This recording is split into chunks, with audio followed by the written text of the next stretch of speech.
thank you for joining us. I always feel like Cilla Black when I do these, and it's not like, surprise, surprise, or a blind date. I do notice that I have primarily a male-orientated panel. Maybe I'll find them a female contestant out of the audience in a minute. Welcome to our panel. This is the Driven by Health and Care show, Human Intelligent Care Technology session. I'll let people settle down a bit at the back before we get started. Hopefully we can pick up a few more people as we go.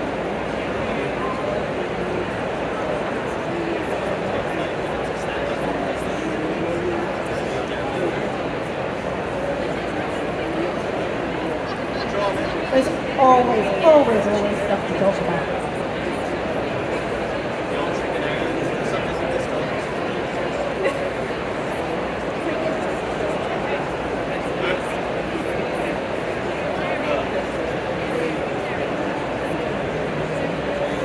Well, I'm Bob on time, so I'm going to get started because we might have a lot to discuss. I am delighted to welcome you to this technology-infused panel debate. So today we're going to talk about human intelligent care within social care.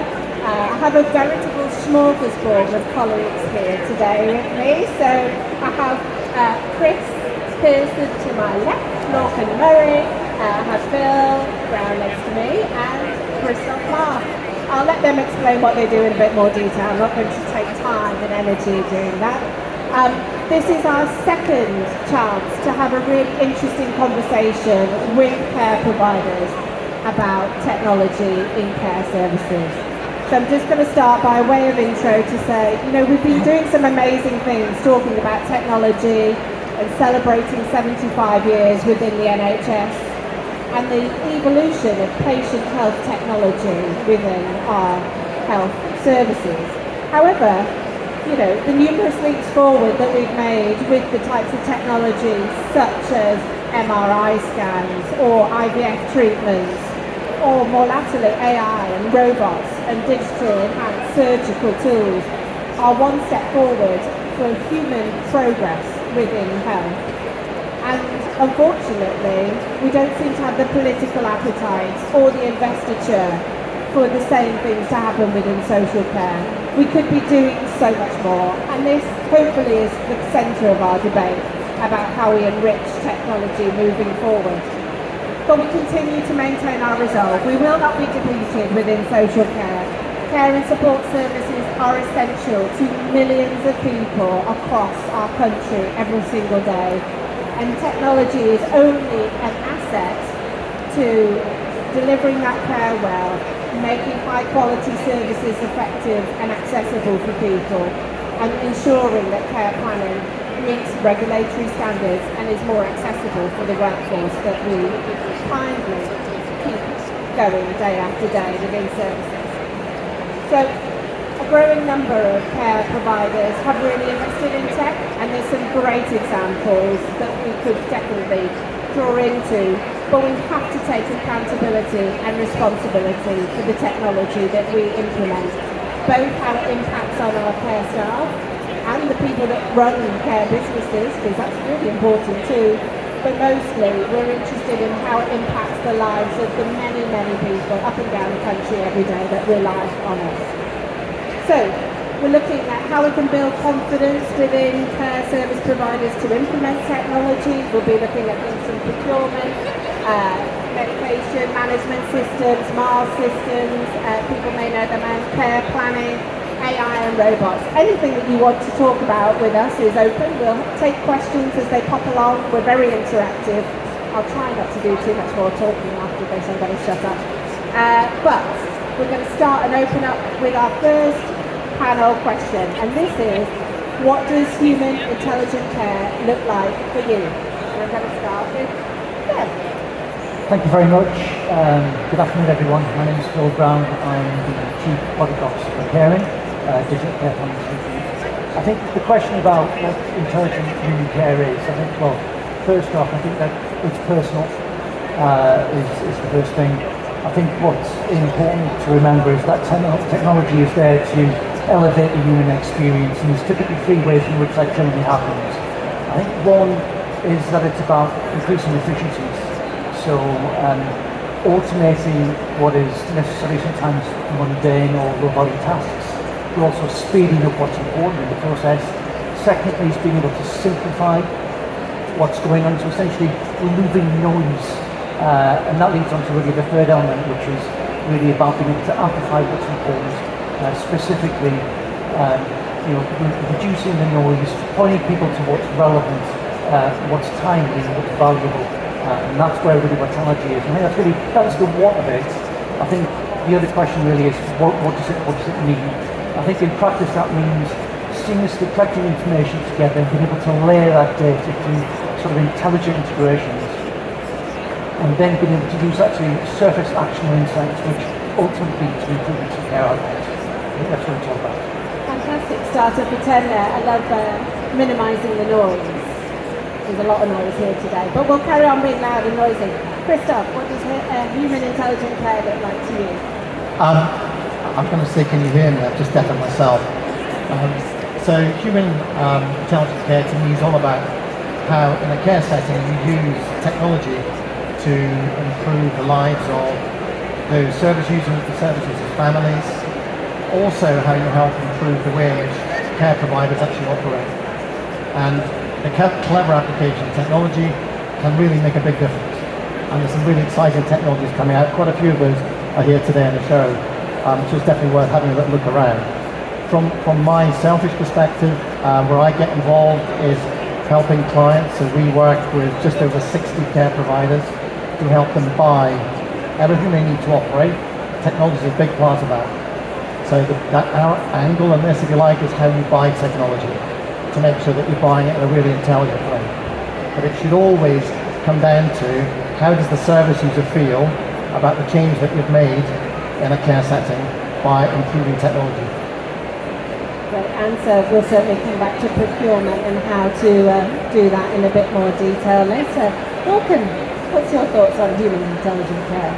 Well, I feel like they align a lot with the previous 2 points, but basically, if you try to boil it down, it's about how can you match potential with experience and make sure we progress in the proper way, because especially when it comes to a lot of developments we've seen over the past 15, 20 years in technology, it happens at such a rapid pace.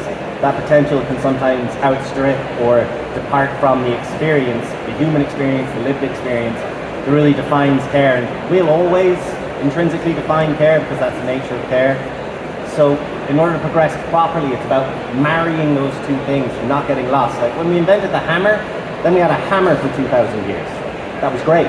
But then we invented the digital care plan, or we started inventing EMR, and it progresses, or falls technology, it progresses and it progresses, and there's a danger if you don't properly match it to experience, intelligently match it to experience, then we're going to progress in the wrong direction, and we're just going to pursue efficiency over actual human engagement. So that's what intelligent communication. Great answer.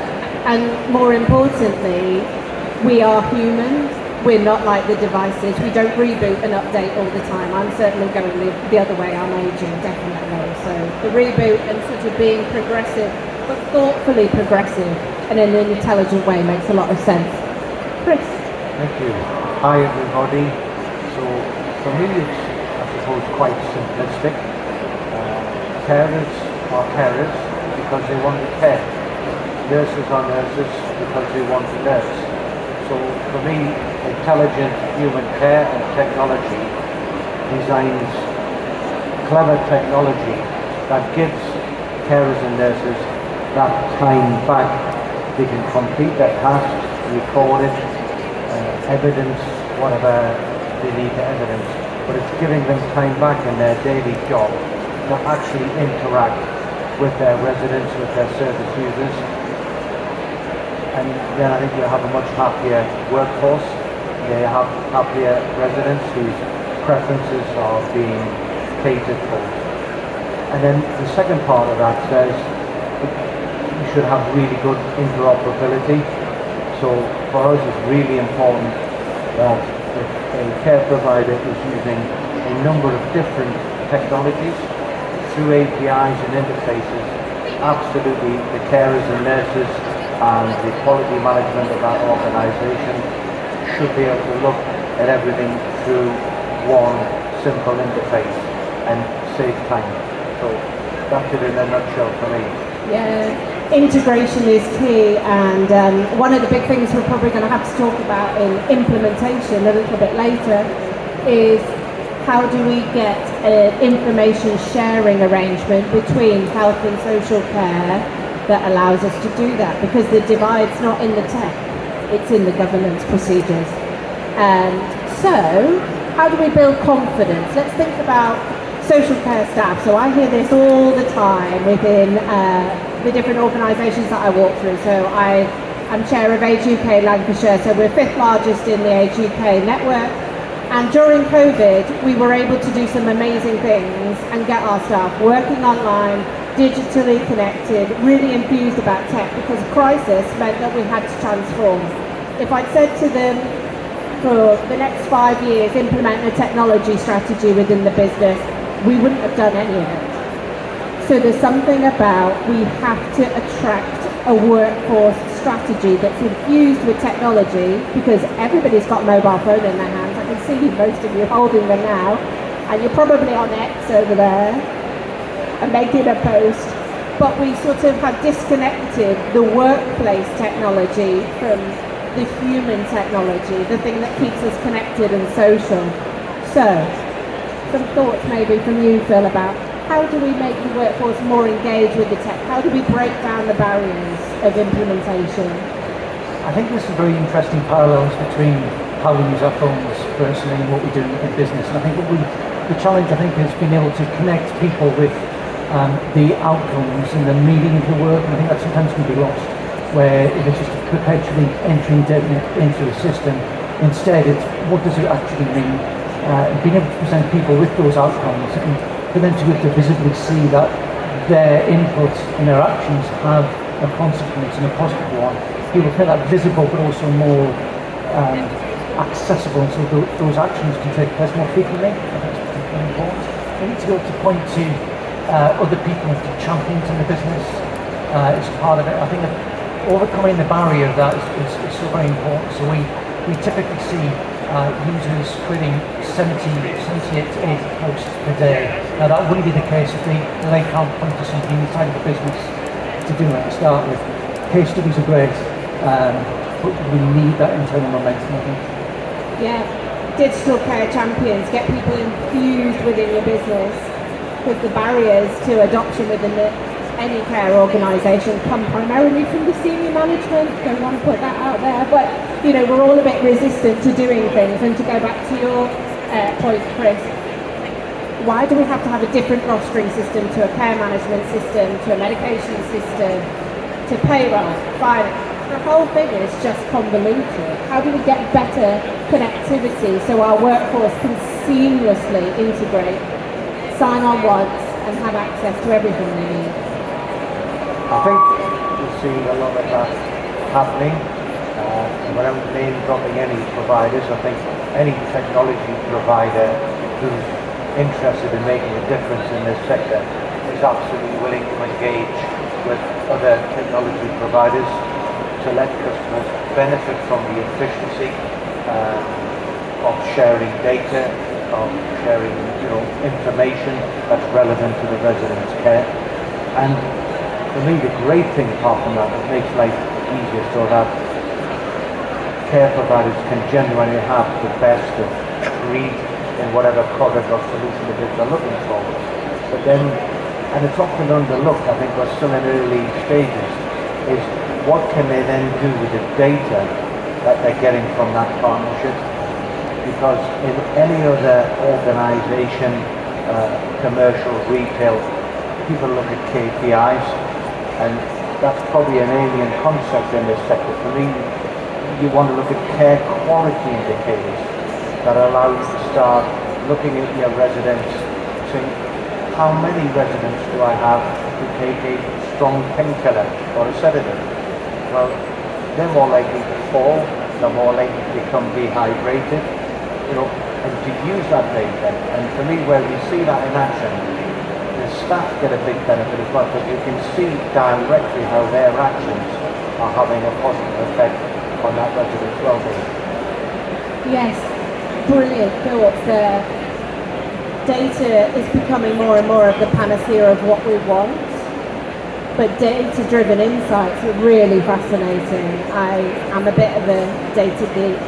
People know I love a good map. I love some, geospatial information, using the data points that we've got to understand, have I got very acutely unwell people within my service? Have I also got people that I am artificially restricting from doing things when they could have a lot more independence in their day, but I just don't understand what the data is telling me? So we need good data inputs in, staff being committed to those quality indicators, and not just the key lines of inquiry for the regulator, because you could use those as the KPIs, but how do we move that forward to be meaningful, powerful, human outcomes and evidence? Welcome. Well, it's about the relevancy of the data points you pick, right? So we have this swathe of data, we're all collecting it constantly. But then when it comes to defining what you actually want to learn from that, it's about picking the relevant data points. Is it the medication you take? Is it the appointment times? If you talk about home care, is it the travel times between appointments, or is it the activities and the level of engagement? And the best way to get relevant data points is through collaboration. And it's the same with when you're trying to do implementation, how you can get people to buy in.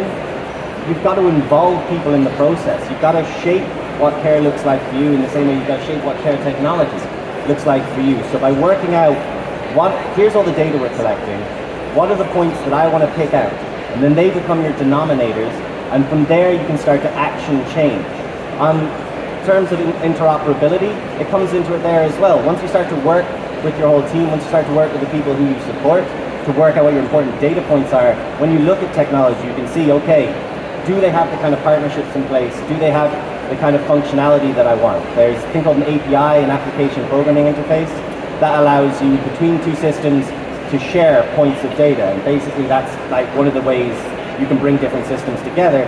But you still have to define those data points yourself, find the most relevant ones, and then use those to make sure that when you do apply technology to your care, it is in the benefit of the care and the people in receipt and the people who provide that care, as opposed to it just being the benefit of efficiency, which again can be the danger when you're applying technology. Are you pursuing efficiency, or are you pursuing progress for the people who you're responsible for?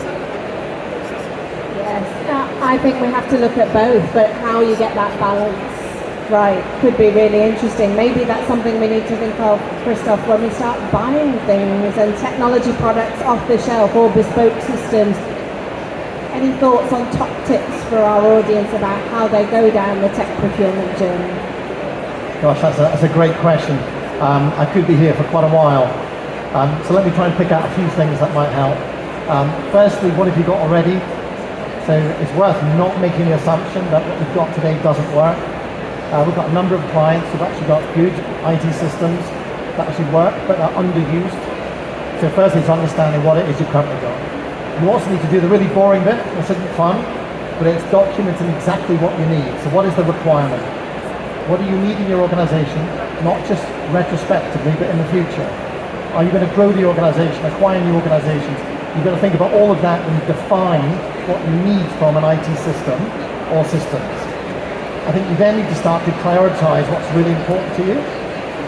The next step is to understand who your internal customer really is, because right at the beginning of any kind of a procurement process, you've got to get those guys on side.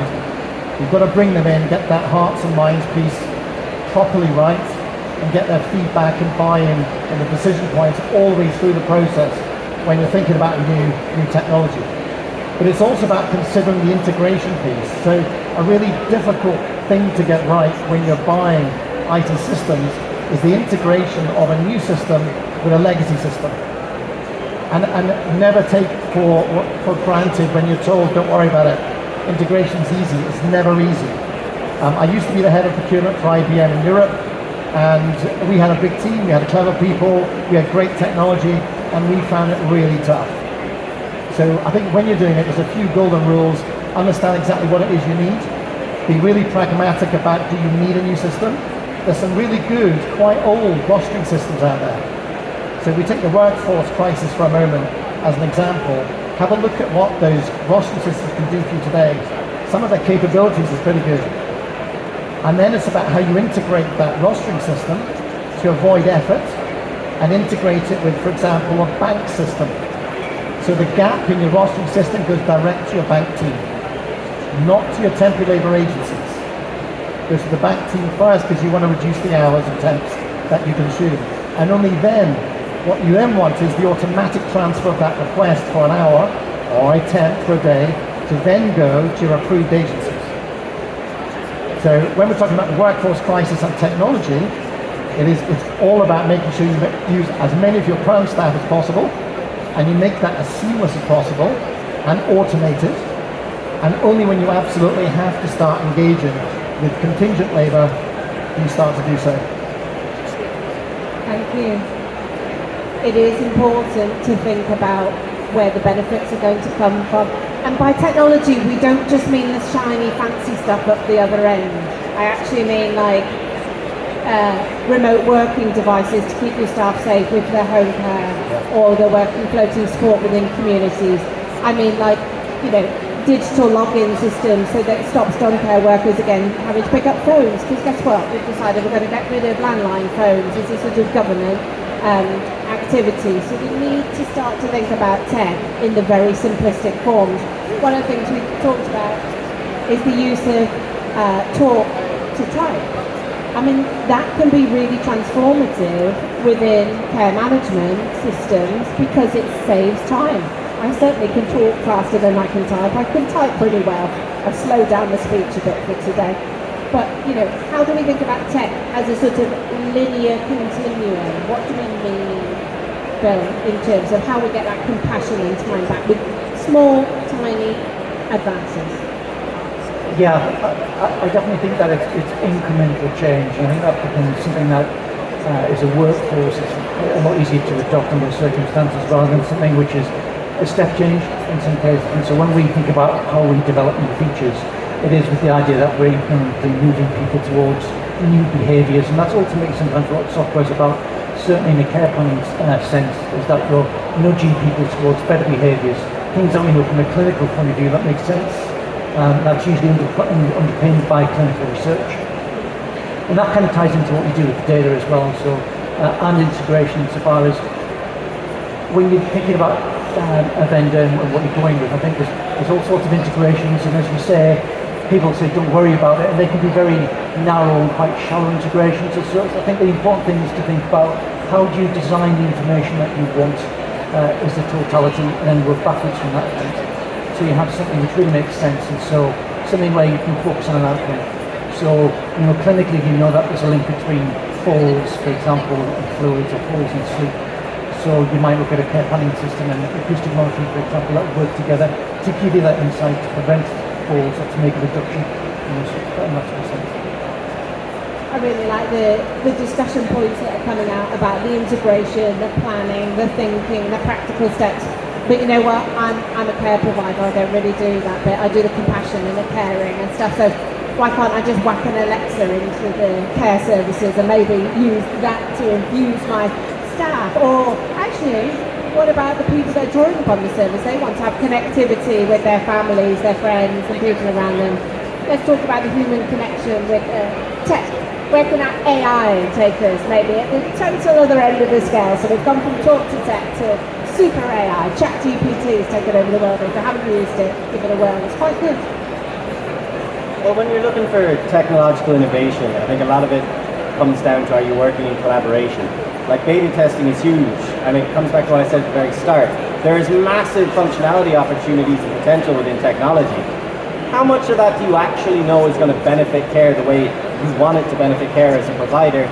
You can't until you put it into practice. And that's why when you're looking for a technology partner, you want to look at someone who collaborates with you when they're developing new features, like Phil was talking about. When they work with providers already to ensure that the core focus is always there, so that when you develop something, as you develop it through beta testing with maybe just say one care home where you're trying out one new piece of functionality, and you're like, oh no, this actually dehumanizes the process. Let's take a step back. Oh, this is now giving me 5 extra minutes on every appointment I have. Let's take a step forward. With AI, it's the same thing. So AI is all about promoting automation, saving an awful lot of time, and then being able to just focus on the things that really matter. But that's dangerous. Like, there's an ethical argument with AI, which it can never be used to make a human decision. And then you have to draw the line, and what do you consider a human decision for your care, the care you want to produce. So say with home care, like the care planner are based, it would be a huge thing about they can never decide the final appointment setting. You could set up AI so it gathers all this information, you could weight that information. How far do they have to travel? How many previous visits have they had? What are the skills they have and how do they match up with the needs of that care recipient? But you need to weight those. So the system, when it generates all this automatic information, will generate it to your standards, and then you can review it and really quickly just go yes, no, yes, or that doesn't look right, take a note and go back. The real danger, this is something that I think is where you get into unethical AI application, is when it starts making these inherently human decisions. And I'd love to hear from the audience potentially during the Q&A at the end, where you would personally draw the line in the sand when it comes to AI, and what you would assign as a human decision, and what you would feel comfortable leading up to automation. Really great question. Should we give you a few moments? Maybe some people can answer that question out there in the audience and give us some more. Chris, I'm turning to you. So if we're using all this really great tech now and we've got data-driven decisions, what happens if, for example, I don't have quite the same accessibility to understanding that data like you? So maybe I've got a learning disability, or I'm a paranoid schizophrenic and I'm really quite bothered about these machines talking back to me in my everyday world. How do we make sure that the tech is appropriate and relevant and not dehumanizing to the individual? I think tech is an enabler, but everything begins with that carer, that nurse, that frontline support worker delivering resident-centered care that absolutely incorporates the preferences of the resident. Now, whether that's as simple as I don't like to take my medication in the dining room, or I like a glass of orange juice, it can be as simplistic as that. And that's where tech is a force for good. Equally in terms of stuff, if you will, needs to be done, it's got to be evident, but you want to do that in an efficient way that brings that human element to the forefront. So instead of designing tech that's got a requirement for very wordy responses, wherever possible, have something simple. Buttons, yes, no, drop down menu. So that captures the resident's preferences, records what's actually happened, but in that very human way rather than, for want of a better phrase, an institutionalized way. That's exactly my idea of human intelligent care, not having to explain 16 times to different carers that are coming through my front door that I'd like orange juice rather than milk, because I don't have any lactose in my diet. So some basic simple things that we could record, and they're there, as you say, in a very simplistic way to be read, understood, and enhance the human delivery of care. Going to open up for some questions from the audience. Is there anybody, anything from the panel that we haven't covered that you would like to share so far? Okay, good. We're moving at pace. Anybody got any questions for us? I may have to run out with the microphone. Yes.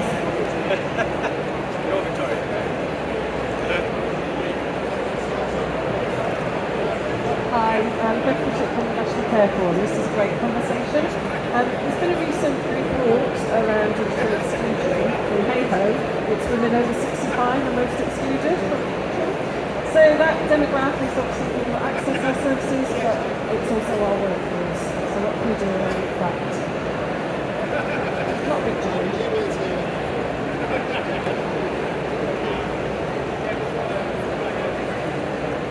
Great question. How do we overcome digital exclusion and marginalised communities, not just gender? Let's say that.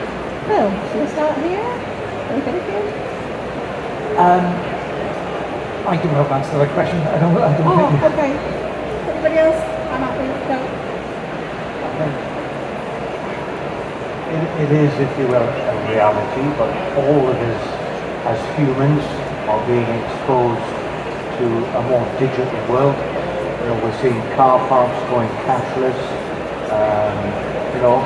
As a massive generalization, if I think about my grandparents are probably suspicious of online banking, things like that. So I think we have a responsibility to take them on that journey, but also to design a solution for their use that's very simple. And you back that up with things like, video tutorials, because, if I can watch a video and say, well, actually, there's only 3 key buttons for me to be aware of, and things like really useful suites of e-learning. And what I'm not talking about somebody doing a 5-hour e-learning course. It could be simple as a 5-minute course that gives them, for want of a better phrase, a pit stop in this is what this product team designed to help you deliver. This is how simple it is to use. And I think for me, simplicity with the user in mind is what's key. Yeah, great response. I'm going to say digital inclusion is everybody's responsibility in this room. So within Age UK Lancashire, one of the things that we're really proactive about is our hospital aftercare service. So we pick up everybody from the county from 18 and above. So we take all adults, we don't just look after old people. But we have some amazing digital inclusion type services. We've got navigators that work around our organisation, and we give care services through tablets to lots and lots of different people. But it's about bringing a community together. One of the things I love about social care is that care takes many forms, support takes many forms, and this is one aspect of it. But I'm going to put the really tricky political point in here that we've got to invest. We used to educate people on English as a first language coming into work in this country. What we need to now do is educate our citizens to have better digital connectivity, to understand how to do their online shopping, to understand how to do the digital banking, and not be frightened of it.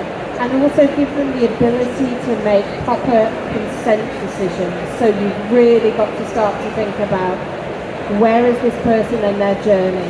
Have they thought about, how they're going to devolve their responsibility to other people as they may deteriorate within their own health or mental health or well-being? There's lots and lots of different aspects of that I think are really, really important, but it's everybody's business.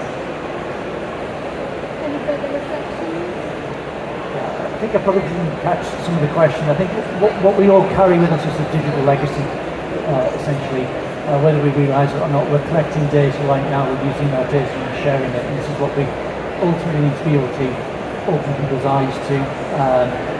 This is something that's going to follow us into a care setting, I think, eventually, and obviously how that connections then take place between that care receiver and family members and loved ones as well. So I think it's absolutely imperative that we get that right.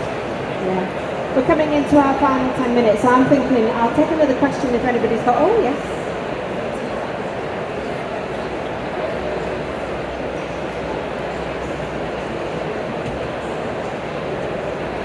You mentioned API and integration as being really important between legacy systems, for want of a better word.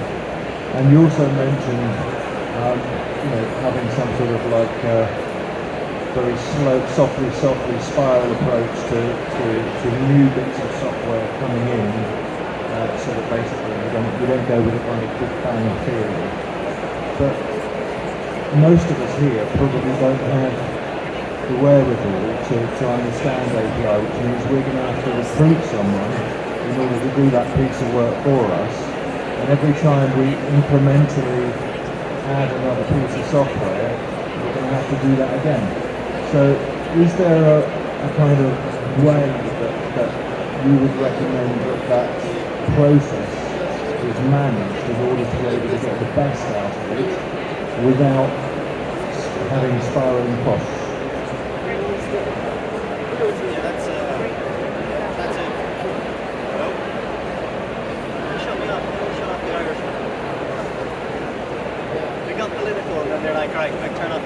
I know, they did, didn't they? No, great question. So I think taking the sort of core component part, API interface really tricky. How do we do that well? How do we enhance the spiral upwards of more complex technology and give you appropriate resources and tools to do that within a care management setting? I'm going to go back to our procurement expert for a bit of a starter return, and then I'll come back to that. I think it's a brilliant question, because most of our clients don't have a CIO or an IT director. And most of our clients need to support the design of top-down IT strategy. And then need to keep coming back every 6 months or a year to work out what the implications are for their IT plan. I think there's two ways I'll be looking at it. One is bringing in short-term help. So we work with a very good organisation called Workplace IT. If you want the contact details, come and see me afterwards. And they have helped a couple of our clients come in, create a top-down plan, do a piece of work, then go away, and then come back. And that makes it an affordable way of engaging in some really good, honest technology advice. But I think there's also another way, which is it's about your relationships with your tech suppliers. So when you start to create really good, trusting relationships with your tech suppliers, they will become good advisors to you about how you should be buying tech. And when you feel you can trust them, they can be a really rich source of fantastic information, and very often for free. So I think there's probably a couple of ways I would do it. Firstly, get short-term help in, and it doesn't need to be full-time, short-term help, and perhaps with a regular review, could be every 6 months, and then make the most of the relationships you've got with your existing IT providers.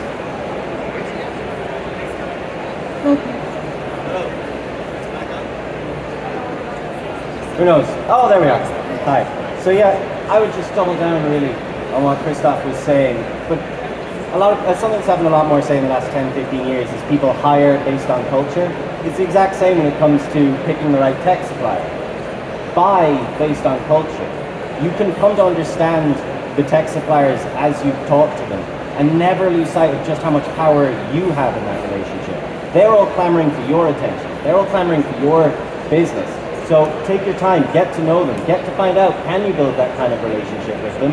Do your ideals align with them? Buy based on culture as much as it's based on the functionality. A lot of the functionality will start to kind of even out. Everybody here's the established things, especially when we start to look at things like the ASL, the Assured Suppliers List for digital social care records. If the government's going to start mandating in pursuit of interoperability the requirements you have to have functionality-wise, then everyone's going to even out across their availability of those functionality. And there'll be bells and whistles. Everyone's got bells and whistles. What's really important is, do they match you culturally? Do they connect with you? Do you have the same ideals? And that's, I think, something that really drive your tech purchasing. And just never forget, you're in the driver's seat. A lot of the times I know as care providers, it just feels like you're constantly under pressure. Everybody's just constantly dictating to you what happens. It's one of the few arenas where you're 100% in the driver's seat and just don't lose sight of that power. I'm going to be slightly controversial, or maybe just really practical. Decide what the most important thing is in the business. If it's putting a finance system in, do that. If it's getting a care management system in your business, do that. It's where you're spending the most money and where you need to make the operational efficiencies in your process that you need to look first for the technology. And think about it like a car. So most people buy cars on hire purchase or whatever, and you renew it every 3 years. So if you've got that in your grand scheme, you probably will be keeping pace with the iterations and the changes in the tech that you need within your organisation. But look at where money is draining from the business today. Is it workforce? Is it rostering? Is it agency spend? Look at where you can make the biggest impact from the tech. It's pretty straightforward. And guess what? If it's going to make you money now, do it. If it's going to make you money in the next 6-12 months, do that next. And if it's never going to make you any money, it might be on the wish list and everybody would be loving to have fanciful AI talking things around with it. Forget it. We haven't got the money. We're working on margins, 2%, 3% margins in social care. We need to get real. Investment works in the right space, the right place, and the right time. And think about your sustainability and footprint. We haven't quite got into that. Time's running away from us, but there are more local authority-based contracts that are about sustainability and showing that you're reducing your carbon footprint. And tech is one of those strategies to help you do that, because you'll minimise travel time maybe within home care services, or you'll be able to do better visiting arrangements because you've really got the staff rostering effectively working well, so you can have more people coming into a residential care setting. So where it's going to be impactful, look at those as the strategies and solutions within your business, and check the fine prints of your contract. Have you got penalty clauses to get out? Don't sign those contracts, negotiate them. I'm a commercialist at heart as well. There's lots and lots of ways you can save yourself time, money, and energy by just reading the fine print of the detail. You're experts at running businesses. You might not be experts in tech, but you know when something doesn't feel right and when you shouldn't be doing it. I'm going to start to wrap us up, I think. Is there any final thoughts from anyone across the panel? I'm going to go. I think really insightful question. I think I would say probably for me personally, as well as professionally, I think there's nothing more important than integration. And no one provider has everything. So you're absolutely right. And for me, it sounds very simple. The simplest question to ask is, who else do you work with? Who else does your solution integrate with, talk to? And any technology provider who genuinely wants to help make a difference in their sector should be able to very clearly evidence that, so that everybody working in the care sector is absolutely able to benefit from joined up care and joined up data. And final reflections from you. I agree with that 100%. And then care is built on community. It's through collaboration that you can start to build the technological solutions that help shape and define your community as you keep moving forward. So it's collaboration with the suppliers, it's collaboration with the people in receipt of your care, it's collaboration with your own teams. Set your standards, understand your data points, work with people who, like you say, you have expertise. You work with other experts through collaboration. I really think you'll be able to find the right answers for your service, because they won't be the same correct answers for everyone. No, every care service is different and bespoke and needs individual solutions that are tailored to them. I think as a final point, I'd just say to your question as well, that technology and human utilization care needs to remain on your agenda. I think in all your discussions at a high level, obviously not just from a vendor point of view, but obviously from a management point of view as well. I think that's going to be maintained, so you have that momentum, so it's constantly top of mind. So obviously technology is moving at such a pace, and the opportunities are evolving all the time, so it has to be something that's continually talked about, I think. Definitely, with an ageing population and ever-burdening care needs across our population, technology is one of the only things that's going to help us solve the problem, isn't it? Chris? So my final point, I guess, is don't underestimate the benefits. So for those of you who are care providers here, who will at some point in the last 3 years have experienced the impact of the workforce crisis, so contingent labour spend is still a problem. It's coming down, but it's still an issue. By using data to the output from good technology, we've got clients now who have half their temporary labour agencies now. So those are really big upsides to your organisation. So it's not just about the financial upside.